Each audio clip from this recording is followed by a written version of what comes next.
അങ്ങനെ KSRTCയുടെ ticket booking സംവിധാനം ഇന്നു മുതൽ പുതിയ പ്ലാറ്റ്ഫോമിലേക്ക് എത്തിയിരിക്കുകയാണ്. www.onlinekSRTCSwift.com എന്ന വെബ്സൈറ്റിലും എൻ്റെ KSRTC നിയോ OPRS എന്ന മൊബൈൽ ആപ്ലിക്കേഷനിലുമാണ് ഇന്നു മുതൽ റിസർവേഷൻ സൗകര്യമുള്ളത്.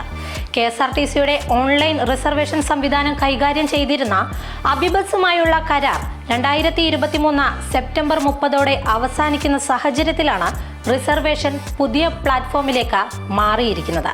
യാത്രക്കാർക്ക് പ്രയോജനകരമാകുന്ന നിരവധി മാറ്റങ്ങളോടെയും പ്രത്യേകതകളോടെയുമാണ് പുതിയ പ്ലാറ്റ്ഫോം ലഭ്യമാക്കിയിരിക്കുന്നത്.